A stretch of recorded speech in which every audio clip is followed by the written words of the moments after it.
lumière du soleil vert, des dentelles et des théières, des photos de bord de mer, dans mon jardin d'hiver. Je voudrais de la lumière, comme en Nouvelle-Angleterre. Je veux changer d'atmosphère, dans mon jardin d'hiver.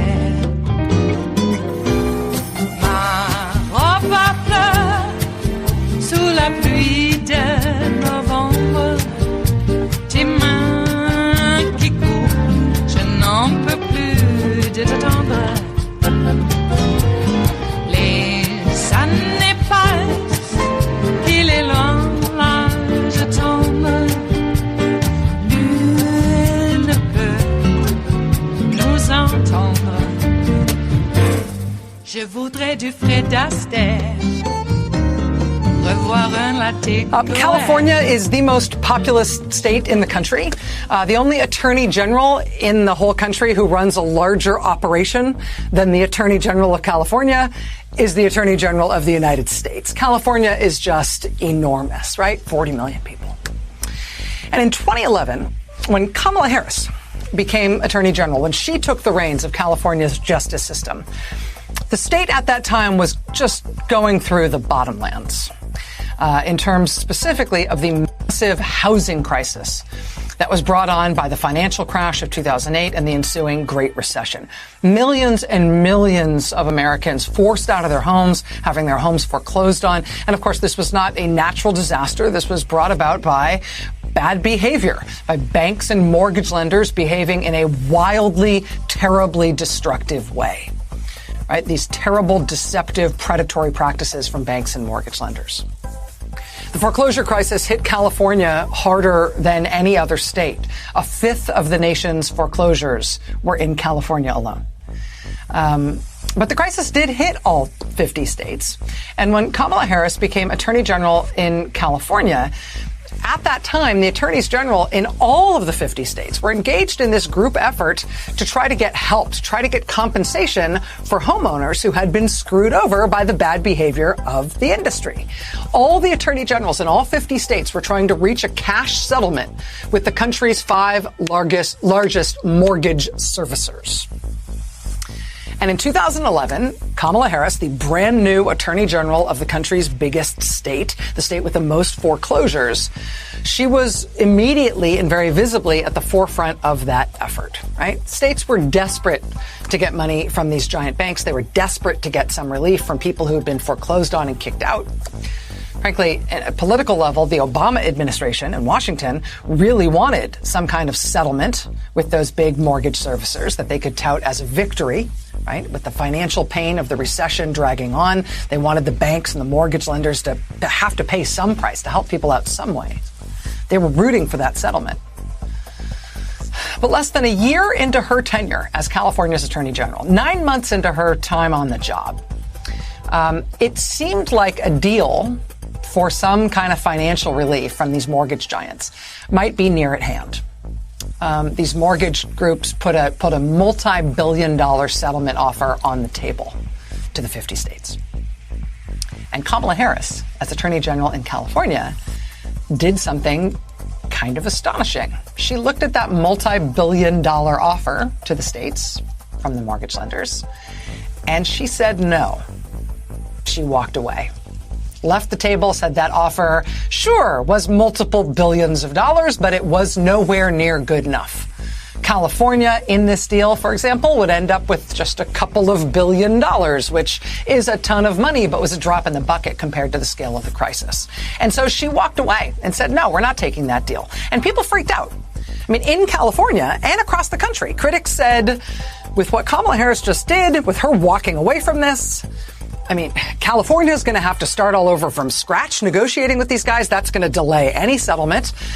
National critics said the negotiations between the other 49 states and the big banks would obviously collapse after Harris did this, because the banks weren't going to negotiate a nationwide settlement without the country's largest state. She might have screwed it up for everybody. Turns out the critics were all wrong. Kamala Harris ended up walking away from that deal that had been offered by the mortgage lenders. Instead, she worked with a handful of other like-minded, tough-minded attorneys general who thought this wasn't a good enough deal. She said that she grew close in particular with Delaware's Attorney General, Beau Biden, Vice President's son, who of course has since passed. But in this small group, they hashed out a new demand to present to the banks, basically demanding that the banks quintuple their offer. And it worked. A few months after she said no and walked away from the table, Kamala Harris did get a much better deal, a new deal, a much better deal, not just for California, but for all 50 states. This morning, we are very proud to announce a tremendous victory for California. As a result of 13 months of intense discussions, sometimes battle, we have delivered to California $18 billion in relief for California's homeowners. In September of last year, after months of discussions, I made a decision to withdraw California from those discussions because the offer on the table was just simply inadequate and insufficient. And we were very determined to make sure that California, the hardest hit in the country, would receive its fair share. That is how Kamala Harris met the United States of America as a nationally recognized, nationally consequential political and public figure. As Attorney General of California, getting something from the banks and the mortgage lenders that nobody thought anybody was going to be able to get. She got it not just for California, but for the country. In her first year in office as AG. It is Wednesday, the 12th of August of 2020, and you are in West Coast Cookbook and Speakeasy. I am your chef de cuisine, Justice Putnam. Gunner, the English bulldog, is our snoozing sous chef, and our daily special is Smothered Benedict Wednesdays. Will no one rid us of these meddlesome priests? Oh, they're in everything, gumming up the works. Oh, well, fantastic news. Kamala Harris has been tabbed as the VP candidate, and indeed that was a great choice. A lot of people say it was obvious, but I don't know. I was on tenterhooks. I was waiting. It could have been anybody, and they were all great. Let's make that clear. But I like Kamala. She's tough. I think that she would have been not as effective. Well, let's just say she would have been shuttled away as AG. We wouldn't have wanted that now, would we? But whoever becomes AG, I think that's going to be a very important position. And I can't wait to see what this cabinet will be like. Yeah, compared to the incompetence and the outright, well, let's just put it where it is. I mean, they're in there to destroy America, aren't they? Tear down every last aspect of what it is to have a government, because they don't believe in government. They believe in the mob. And when I say the mob, I don't mean, us. They always call us the mob. No, I'm talking about organized crime. All right? They are organized criminals running a government. And it doesn't work. Oh, my nose is a little stuffed up this morning. I call it allergies. We'll just leave it at that. Usually is in the morning anyway, so I apologize for the stuffed up sound that might be emanating from my cranial structure. Whee! Okay, so the racist, sexist charges have been flying. Oh my God, they're trying to make Willie Brown into Reverend Wright. They aren't very effective, though. I just mentioned to everybody, look, if Kamala Harris slept her way to the top, and, Willie Brown was on that track, if there were no payoffs to keep it quiet, it never happened. I mean, that's the president that said, look, you can only judge by what has gone before. So it never happened. Where's the payoff? Huh? Where's the payoff to keep it quiet? Jeez. And you notice that she's not demanding that her taxes remain secret. What's up with that? What does she have to hide? Oh, I don't know. The humor comes fast and furious from the other side, I got to tell you. I was called a flat earther this morning for bringing up the fact that Trump is a mobbed-up treasonous Russian money launderer. Okay, I mean, we've known this for quite a while. And yes, I string that together as some sort of joke in a way. But, all comedy is predicated upon a truth now, isn't it? So, I was called a flat earther by a COVID-denying maggot. Makes it even more funny. I'm a flat earther because I read the Mueller report. He never charged him for a crime for Russian collusion. Yeah, because it says right here that the effer obstructed every inch of the way. Yeah, that's the reason they didn't charge a crime. It's because the evidence was obstructed every time Mueller went to get something. It was hidden away or not turned over. Which reminds me, if the GOP, like Lindsey Graham and others, Ron Johnson, that Russian toady, if they're going to have these investigate the investigator hearings, tell anybody who's been subpoenaed by those committees to just not show up. Tell them, screw you. I don't need to talk to you. Tit for tat. Oh, but no, they'll send the paramilitaries from Blackwater to go over there and throw them into a rent-a-van and bring them back. Put them right there on the table. Now you better tuck. Jeez. And then they say that they're not using the levers of power in the wrong way. Only we commie Democrats. Yeah. Well, I'll just reiterate. I mentioned this yesterday when Trump was asked at one of those campaign rally pressers that he likes to give, ostensibly to give us information about the pandemic. When he was asked about Russia interference again in our elections, he didn't say, oh, yeah, that's a bad thing. First thing out of his mouth was that, I'll tell you who's the real enemy of the state, the Democrats. They're the ones manipulating this election. They're trying to get people to vote. Oh, my God. They're trying to get people to vote. And then these maggot COVID deniers have the audacity to say that Trump has nothing to do with Russia. Please. God, if this is not a bullhorn, this is a stadium PA announcement with no one in the stadium, so it just echo. No one ever had to argue against the Colt 45's ability to, be cultic. Jeez Louise. So it feels good to have this ticket tightened up. It made me feel so good, I went ahead and got a tank top and a T-shirt. Biden-Harris 2020.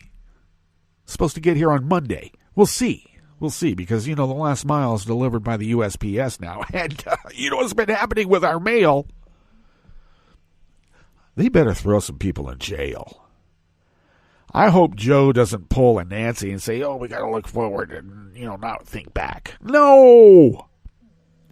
We got to hold people to account. It's not punishing the previous administration for losing. No, it's holding them to account for the crimes they committed. Did John Mitchell skate free when he was no longer in government? No, he got John Mitchelled. And Bill Barr is going to get John Mitchelled. Along with a few others, too, like that guy running the Postal Service right now. I don't care what kind of businessman he is. Throw his ass in jail. Let him stir there for 3 to 5. I feel like I'm a cranky old man. Well, I'm cranky, and some people might say this is old. Some people. What's on the rest of the menu here in the Bistro Cafe of West Coast Cookbook and Speakeasy? Well, of course, at the top, that was breaking it down of how the U.S. first met Kamala. It was when she was able to secure a better deal from the largest mortgage servicers who ripped off homeowners across America. And during the foreclosure crisis, of course, and all 50 states benefited. and Beau Biden was an AG in his state, and they bonded. Kamala and he bonded. And Joe has even mentioned that dealings that Beau and Kamala had when they were AGs as what put her on his radar. On the rest of the menu, a U.S. magistrate judge ruled that Grants Pass, Oregon cannot fine people for living outside. Yeah, that comes on the heels of the resonant court case in Boise, Idaho about how municipalities can deal with the homeless. Another landmark decision, actually. A federal judge blocked the Trump administration's relaxation of migratory bird safeguards, and with the constraints gone thanks to a federal court ruling, the GOP is mounting a broad effort to intimidate voters at the polls. Yeah, they're starting with just shutting down the USPS. After the break, we move to the chef's table, where despite data and photographic evidence from his own government, Brazilian President Bolsonaro angrily called the thousands of fires raging across the Amazon rainforest a lie. He's one of those. And Britain will tighten online campaigning rules to protect its elections. But we won't. All that and more on West Coast Cookbook and Speakeasy. Bon appetit.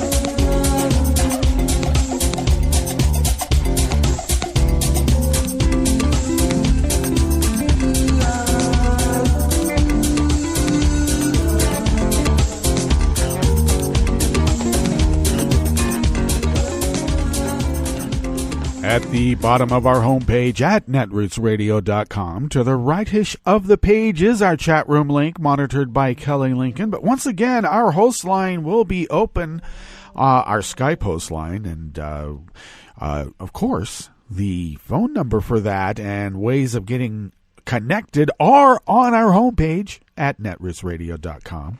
Kelly and Ricky are on Virtual Radio Row for Netroots Nation 20.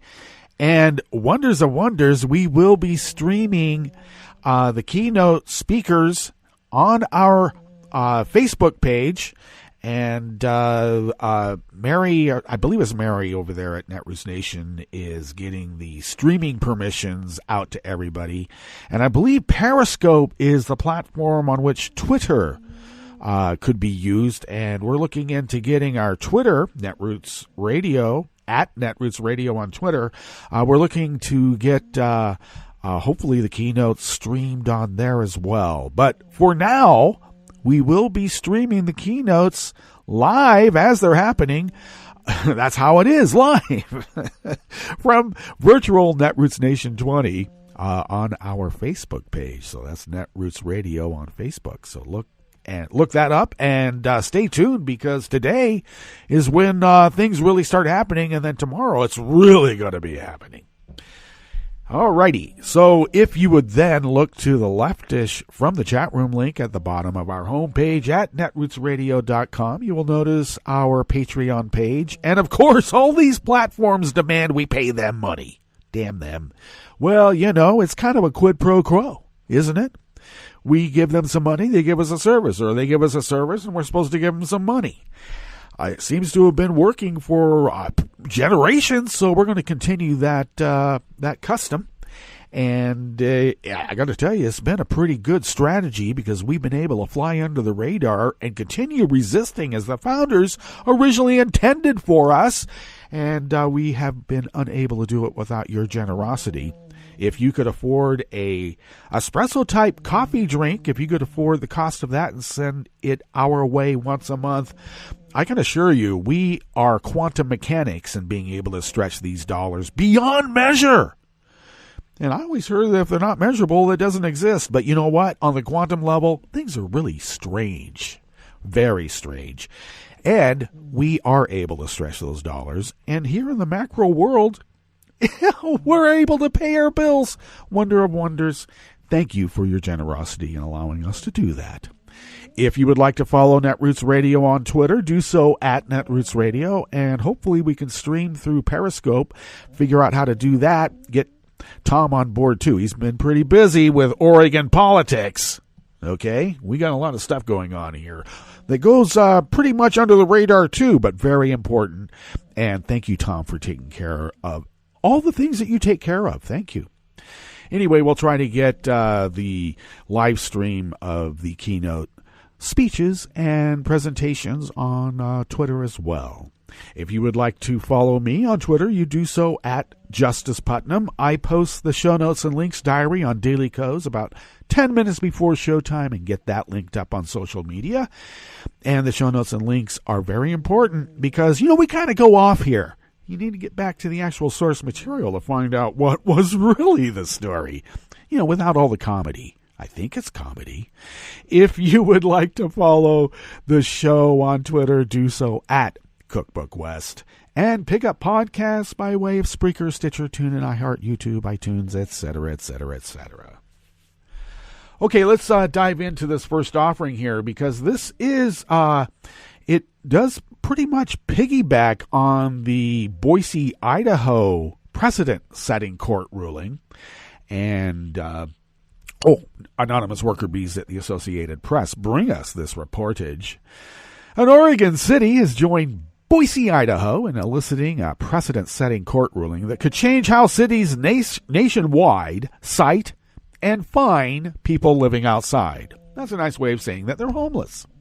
A U.S. judge decided last month that Grants Pass, Oregon. Yeah, everybody thinks it's like Ulysses S. Grant. No, it's actually a guy who was named Grants. Don't ask me. Well, they violated its homeless residents' Eighth Amendment rights by excluding them from parks without due process and citing them for sleeping outside. Can't have any Hoovervilles, especially since Trump's in the office and we'll call him, a Trump resort. Let's do that. The ruling builds on the landmark 2018 Martin v. City of Boise case that said cities cannot make it illegal for people to sleep or rest outside without providing sufficient indoor alternatives. Grants Pass City Attorney Mark Bartholomew said the city plans to appeal, of course, because this is just a lowly magistrate judge. They got to get to Kavanaugh and get him a few cases of beer. The U.S. Supreme Court last year refused to hear the Martin case, forcing cities to rethink their policies and law enforcement officials handle growing populations of people without housing. In Grants Pass, people have been complaining for years to the Oregon Law Center office that their ability to rest was made impossible by local ordinances. Well, homeless people is a derogatory term. When people say homeless people, they have all sorts of visions in their head, and it's all bad. It's not a sympathetic vision that they have in their heads when they say and hear homeless people. When they hear homeless people, they think criminals, maybe people of color, definitely lowlifes, and you can't trust them. Why are they here? Why do I have to look at them? Can't they hide?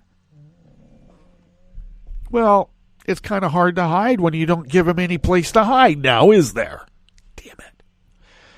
Deborah Blake was one of the people who sued. She lost her job and then her housing about 10 years ago and lives in Grants Pass. On September 11th of 2019, Blake was lying in her sleeping bag in a park when she was cited for illegal camping and prohibited conduct. Wow, prohibited conduct? I thought this was America. That same day, she was cited for criminal trespass on city property. I thought city property was public property, but that's just me. The fines with those tickets totaled $885, and she was also excluded from the parks. The city has said that Blake owes $5 $100,000 in stacked up fines and fees. Oh, we'll just keep piling it on for you, babe. We'll find a house for you somewhere behind bars. U.S. Magistrate Judge Mark D. Clark wrote in his July 22nd ruling, "Let us not forget that homeless individuals are citizens just as those fortunate enough to have secure living spaces." Now, many cities and counties were thrown by the Boise case, which has been widely interpreted as saying that it is unconstitutional to arrest people for what are called sit-lie laws. That's resting and sleeping in public, if the jurisdiction does not provide adequate shelter or affordable housing. The Boise case was based in part on the Eighth Amendment, that arresting homeless people for simply being homeless is cruel and unusual punishment. Clark went further in the Grants Pass case, saying the city's policies amount to excessive fines for doing something that all humans must do: sleeping, staying dry, staying warm, sitting down. But that was only applied to a small group of humans, he said. Those activities are just unavoidable and tied up in the status of being unhoused.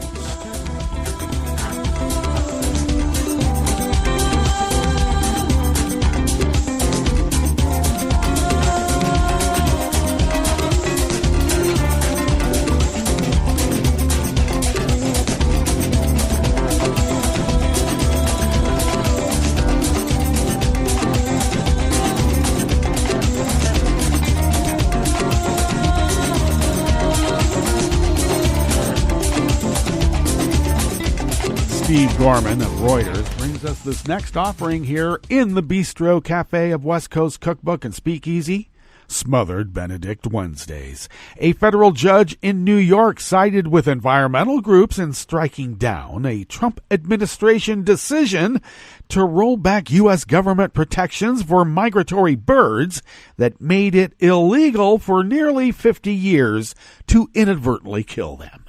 In a 31-page ruling that began by invoking the famed novel To Kill a Mockingbird, U.S. District Judge Valerie Caproni of Manhattan upheld a long-standing interpretation of the century-old Migratory Bird Treaty Act that energy companies and other businesses have opposed as too broad. Oh, they're just birds. It marked the latest in a series of court rulings against numerous moves by Trump's administration to weaken environmental safeguards viewed as burdensome to industry. You know, like regulations to keep your kids from being poisoned by mercury. It is so burdensome. Or how about lead? I mean, come on, it's just lead.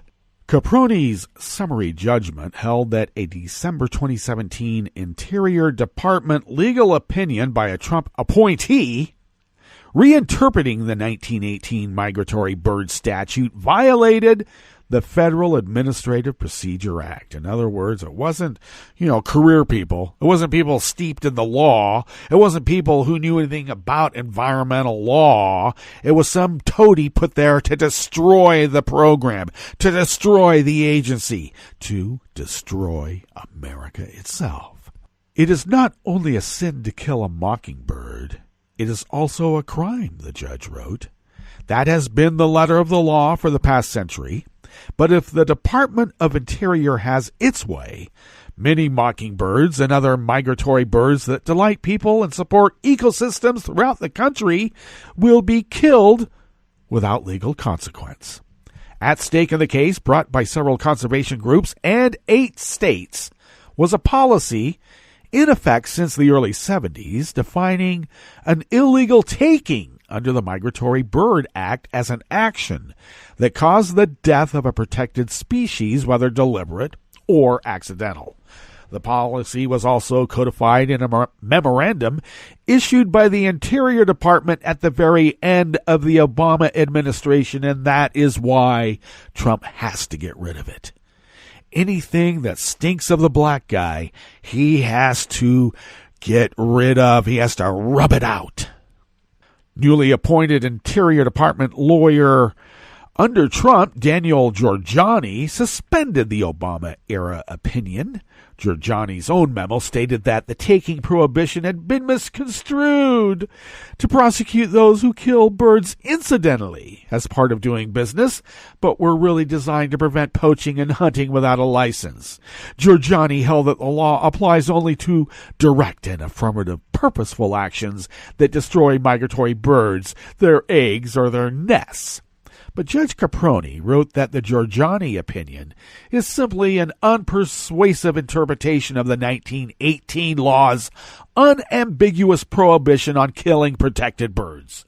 Her ruling restores the long-standing incidental taking policy under the statute enacted by Congress to implement a 1916 treaty between the United States and Britain.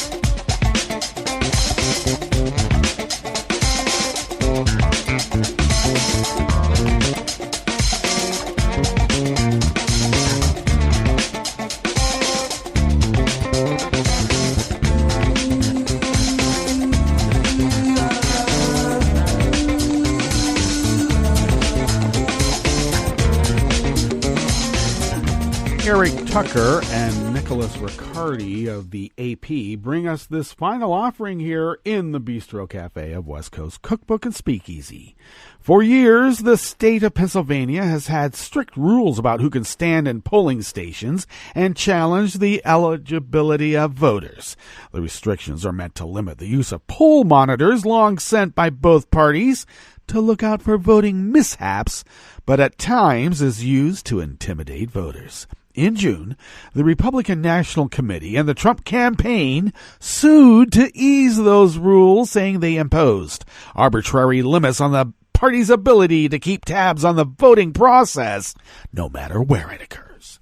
The Pennsylvania lawsuit over an obscure slice of election law is just one piece of the party's sweeping plan to expand poll monitoring this election, thanks to a federal court ruling that freed the party from restrictions. The GOP is mounting a broad effort to keep a close watch on who casts ballots. Intimidate the F out of them. The GOP is recruiting 50,000 brown shirts. They're called monitors, typically party activists, and specially appointed volunteers. Paramilitary from Blackwater, maybe? Could it be them? And they're going to go across 15 battleground states. Meanwhile, the party has filed or intervened in lawsuits challenging election rules across the country, including cases in battleground states like Nevada, Wisconsin, and Florida over laws related to absentee ballots and voting by mail. Apparently, the AP doesn't know that those are the same thing. Jeez. Republicans say they are focused on preventing the fraud they have long maintained without any evidence that is rampant in U.S. elections. Democrats and voting rights groups fear the planned influx of poll watchers under the imprimatur of the RNC is a veiled effort to suppress Democratic turnout, particularly in minority communities. Yeah, I think they're going to be mobilizing the paramilitary for that. The issue is especially contentious for two parties already clashing over how to protect the right to vote during a pandemic. Well, of course, one party wants the population to be protected, and the other one doesn't give an F. By and large, these kinds of ballot security operations, especially in a heated partisan and polarizing environment and with the emotion surrounding elections, they risk crossing lines and causing disruptions, said Wendy Weiser, who directs the democracy program at the Brennan Center for Justice, about the RNC poll watchers. Republicans say the brown shirts they're recruiting, the monitors they are recruiting, will receive training to ensure they follow state laws. Yeah, like they've always done before. The real reason Democrats are objecting is because Republicans know that the playing field has been leveled, said RNC spokesperson Mandy Merritt. Really? You're going to bring in the Brooks Brother rioters? Brooks Brothers went bankrupt. We can do what Democrats and other Republican groups have been able to do for decades, Merritt said in a statement. This is about getting more people to vote, certainly not less. Sure, that's what they say. Like they're going to keep our pre-existing conditions while they're in court right at this very moment trying to take them away. Democrats say they too have spent millions of dollars building up staff. They say the goal on their side is to support voters who need questions answered and to combat what they say is misinformation campaign aimed at suppressing turnout. Traditionally, poll watchers monitor polling locations and can alert campaigns and party lawyers about perceived irregularities, including people being unfairly blocked from voting, identification laws not being followed, or poor signage.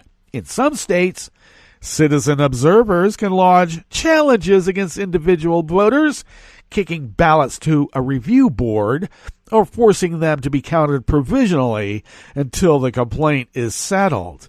Oh, that's why they don't want mail-in ballots.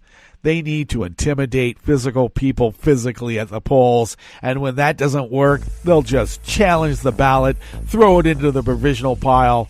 Oh, well, we can't count after the election. That would be unfair. I can see it coming, and we better right now make sure that we have our forces arrayed and all of our pieces in place to counteract this assault on our democratic process. Okay, let's get to our break. And when we get back from that break, we will go through weather from around the world, and we will finish up with the stories that we have curated for you today. You are listening to West Coast Cookbook and Speakeasy, and we will be right back. You are listening to netrootsradio.com. Please hang up and try again.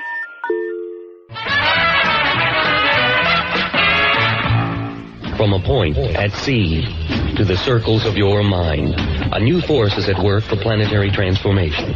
New radio for a new Earth.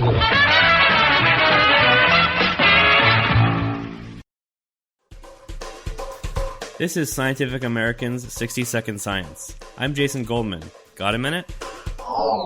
The aardvark is a rare animal, alphabetically at least, where it's the first creature listed in English-language dictionaries.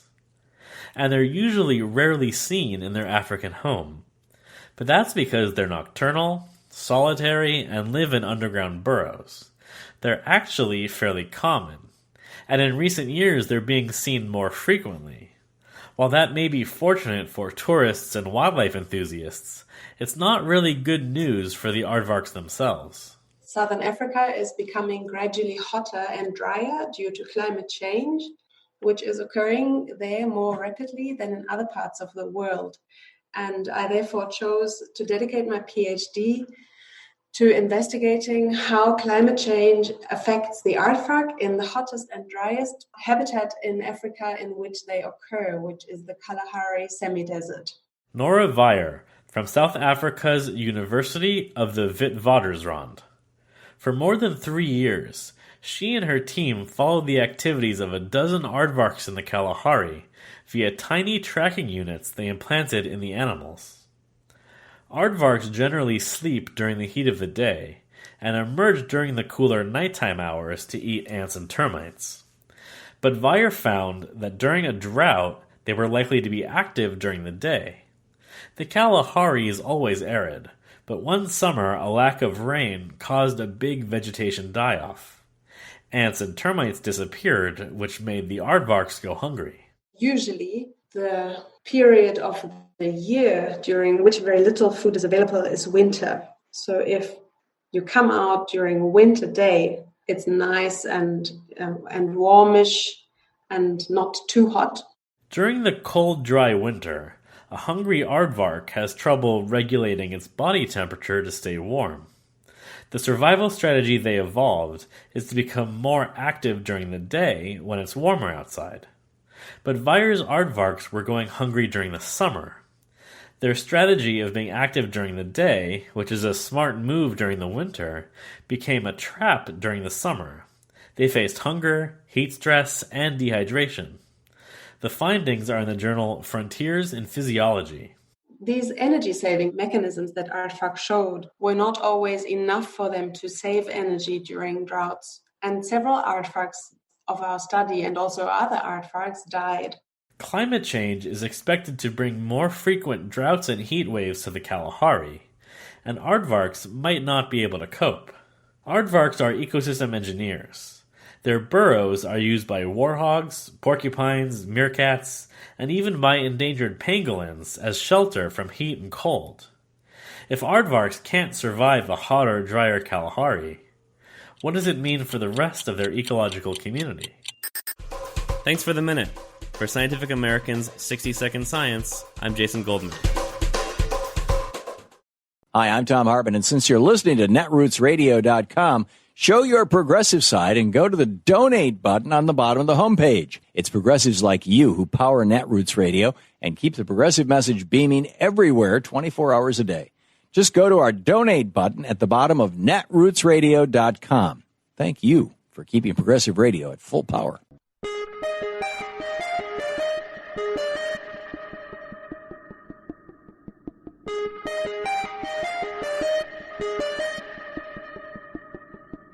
I'm Rick Smith, and this is Labor History in 2. On this day in labor history, the year was 1919. That was the day that the chorus girls of the Ziegfeld Follies formed a union. They called their organization the Chorus Equity Association. The Ziegfeld Follies were the hottest ticket on Broadway during the early 1900s. The show was most famous for their chorus girls in elaborate costumes, bedecked with feathers and sparkles. In 1919, performers on Broadway as well as Chicago were standing up for fairer wages and better treatment on the job. The Actors Equity Association's contract had expired, and the actors demanded a fair contract. The producers banded together into the Producing Managers Association. Actors and producers faced off. The actors held a meeting and decided not to go on stage unless the contract was settled. Membership in the union swelled. 12 shows in New York alone were canceled. When Florence Ziegfeld, the head of the Ziegfeld Follies, joined the producers group, the chorus girls took this as a bad sign. They decided it was time they, too, joined the union movement. A former chorus girl named Marie Dressler was elected the first union president. The chorus girls joined the striking actors for a march down Broadway. The Ziegfeld performers formally went out on strike, and the curtain fell on the Follies. Chicago theaters also went dark. In all, 37 productions were shut down in the two cities. Finally, on September 7th, the strike was settled and the Follies returned. In 1955, Chorus Equity merged with the Actors Equity Association. Here's to the beautiful ladies. Labor History in 2 brought to you by the Illinois Labor History Society and The Rick Smith Show.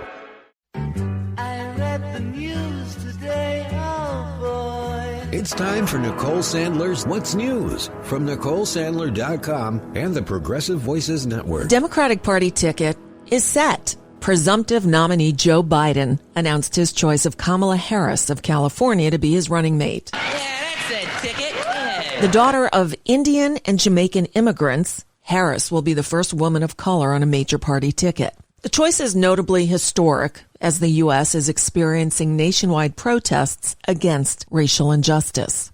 Kamala Harris ran for the presidential nomination in a crowded field herself, raising some eyebrows after a stinging criticism of Biden's record on school integration during a debate. I do not believe you are a racist. And I agree with you when you commit yourself to the importance of finding common ground. But I also believe, and it's personal, and I was actually it was hurtful to hear you talk about the reputations of two United States senators who built their reputations and career on the segregation of race in this country. And it was not only that, but you also worked with them to oppose busing. And, there was a little girl in California who was part of the second class to integrate her public schools. And she was bused to school every day.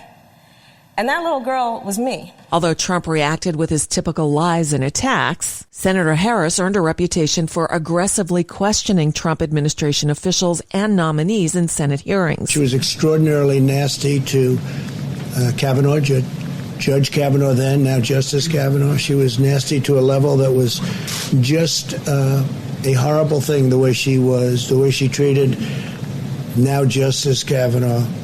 And I won't forget that soon.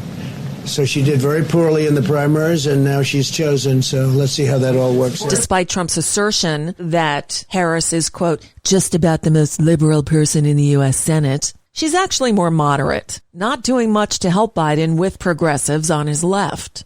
But she was considered the strongest and safest pick for Biden. The two will speak together in Wilmington, Delaware on Wednesday and accept their party's nomination at the Democratic National Convention, which begins Monday. Harris will appear at a pared-down event in Milwaukee, and Joe Biden will speak to delegates virtually from the East Coast on August 20th.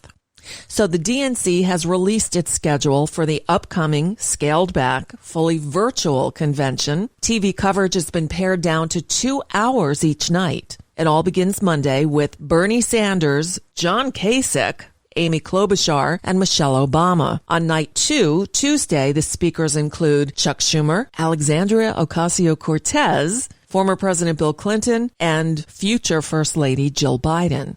Wednesday night, we hear from Nancy Pelosi, Hillary Clinton, Elizabeth Warren, New Mexico Governor Michelle Lujan Grisham, plus Kamala Harris and Barack Obama. And it all wraps up Thursday night. Cory Booker, Mayor Pete Buttigieg, Tammy Duckworth will all take to the stage before Joe Biden closes it all out. There's just one vice presidential debate set for this election. October 7th is when Kamala Harris will meet up with Vice President Mike Pence to debate at the University of Utah in Salt Lake City. Still unknown is how Mother will allow Mike Pence to be on the stage with a woman who's not her. I'm guessing Mother will be seated not too far away.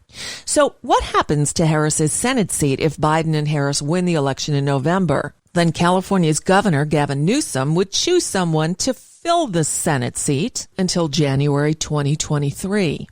My tweet suggesting Congresswoman Katie Porter be appointed might just be my most retweeted tweet so far.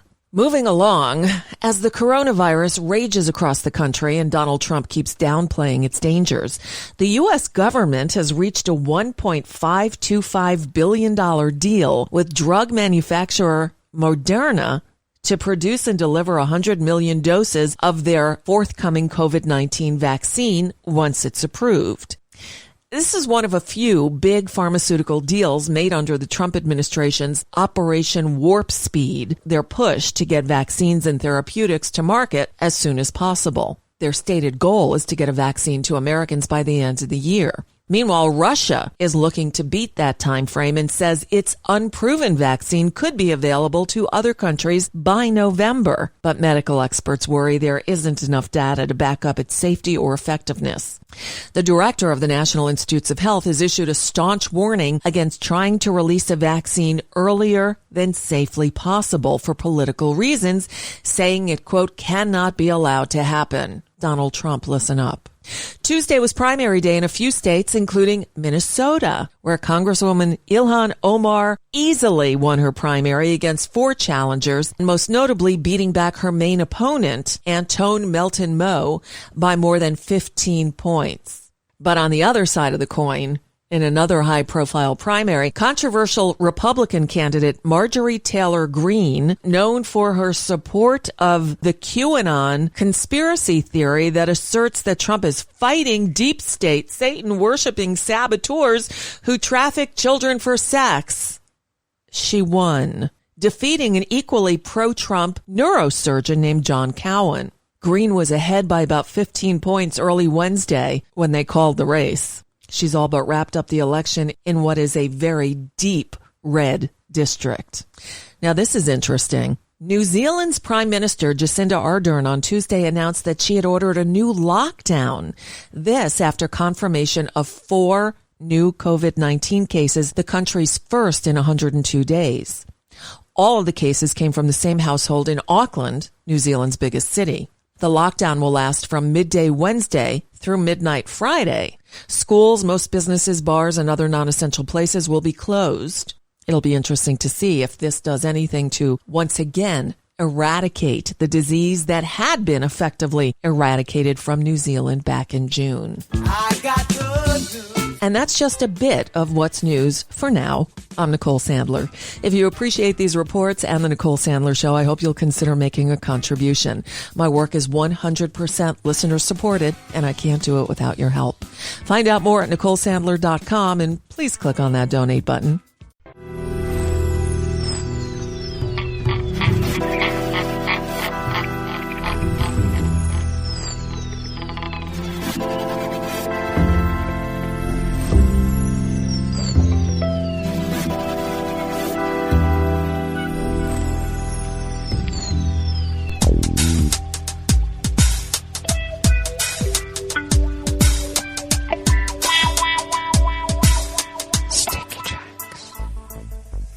Thank you for accompanying us here to the chef's table at West Coast Cookbook and Speakeasy Smothered Benedict Wednesdays.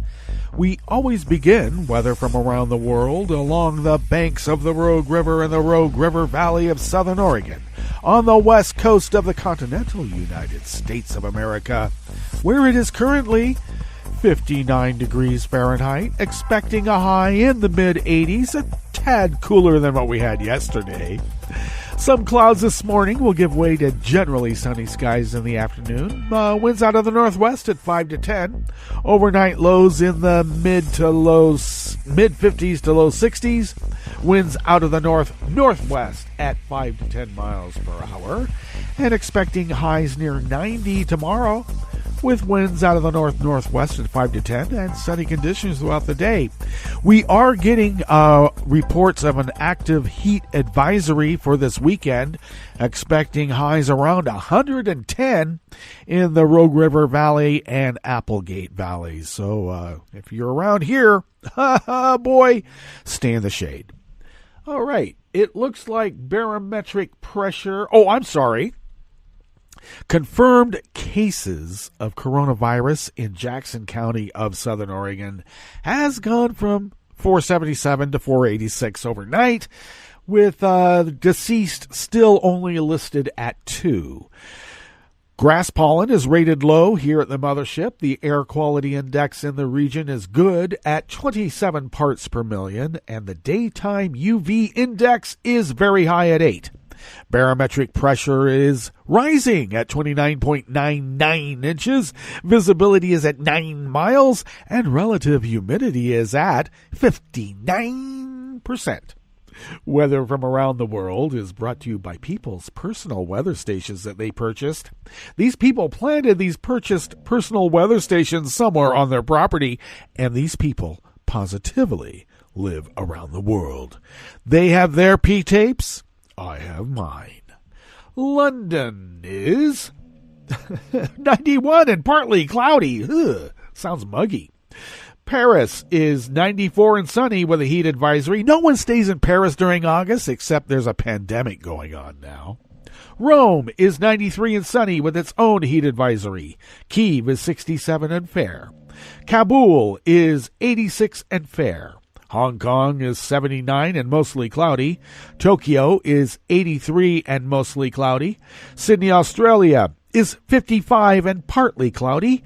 And San Francisco, California is 56 degrees and cloudy. And New York is 86 degrees Fahrenheit, partly cloudy, and a heat advisory as well. And that is weather from around the world, brought to you by people's personal weather stations that they purchased. These people planted these purchased personal weather stations somewhere on their property, and these people positively live around the world.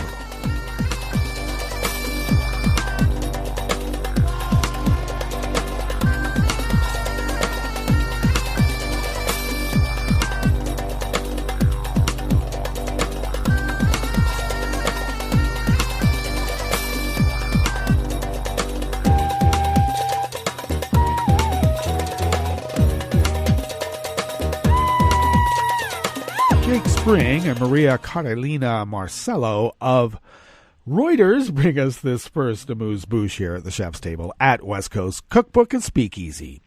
Brazil's President Bolsonaro angrily denied the existence of fires in the Amazon rainforest, calling it a lie, despite data produced by his own government showing that thousands of fires are surging across the region. Bolsonaro last year similarly denied a spike in fires that provoked a global outcry, with the right-wing populists trading barbs with French President Emmanuel Macron and other world leaders. The comments came even as Reuters witnesses in the remote Amazon town of Appétit observed smoke blanketing the horizon in all directions during the day and large fires setting the sky aglow at night. Fires in Brazil's Amazon for the month of August hit a 9-year high in 2019, and this month looks far worse. More than 10,000 fires have been recorded in the first 10 days of August, up 17% from the same period a year ago, according to data from the country's National Space Research Agency, INP. But in a speech to other South American leaders yesterday, Tuesday, Bolsonaro challenged foreign representatives to fly over the Amazon, saying that traveling by air from the far-flung cities of Boa Vista and Manaus, you would not see a single flame. They would not find any spot of fire, nor a quarter of a hectare deforested.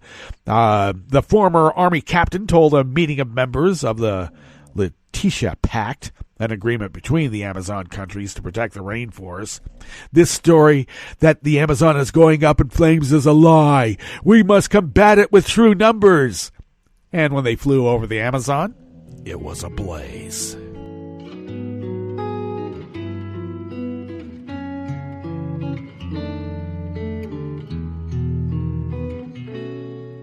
Je te donne ce mon amour pour la vie entière. La promesse de me trouver à tes genoux. Aussitôt que tu m'appelles, rester toujours fidèle. C'est tout, c'est tout. Je te donne tous mes printemps, mes étés de mer, mes automnes quand les feuilles tombent partout. Si ce n'est pas une bonne affaire, je te donne tous mes hivers. Anonymous worker bees at Reuters bring us this final amuse-bouche here at the chef's table at West Coast Cookbook and Speakeasy. Britain plans to tighten rules around online campaigning to make political parties and campaigners state more clearly who they are, the government said today, seeking to allay fears about interference in its democracy.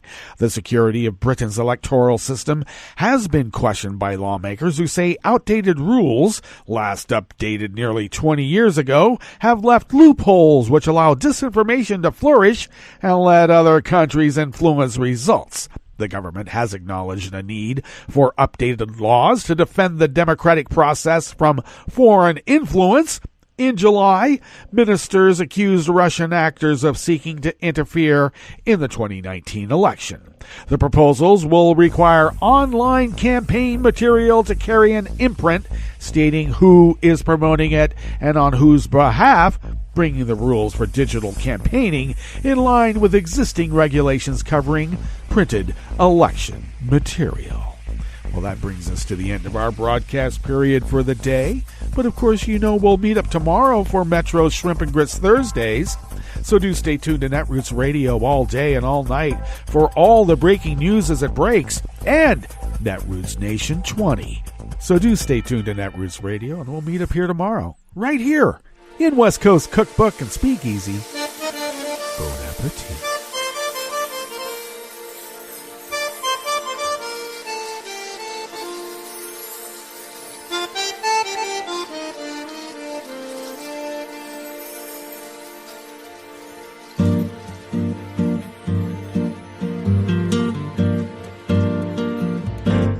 Je voudrais du soleil vert, des dentelles et des théières, des photos de bord de mer dans mon jardin d'hiver. Je voudrais de la lumière comme en Nouvelle-Angleterre. Je veux changer d'atmosphère dans mon jardin d'hiver. Ma robe à fleurs sous la pluie de novembre, tes mains qui courent, je n'en peux plus de t'attendre. Les années passent, qu'il est loin, là je tombe. Nul ne peut nous entendre. Je voudrais du Fred Astaire, revoir un latte Goël. Je voudrais toujours te plaire dans mon jardin d'hiver. Je veux déjeuner par terre comme au long de golfe clair, t'embrasser les yeux ouverts dans mon jardin d'hiver. Ma robe à fleurs sous la pluie de novembre, tes mains qui courent, je n'en peux plus de t'attendre. Les années passent, il est loin, là je tombe. Nul ne peut nous entendre. Ba-da-da-dum-di-da-dum, ba-da-da-dum-di-da-dum, ba-da-da-dum-di-da-dum, dans mon jardin d'hiver. Ba-da-da-dum-di-da-dum, ba-da-da-dum-di-da-dum, ba-da-da-dum-di-da-dum, dans mon jardin d'hiver. Dans mon jardin d'hiver, dans mon jardin d'hiver.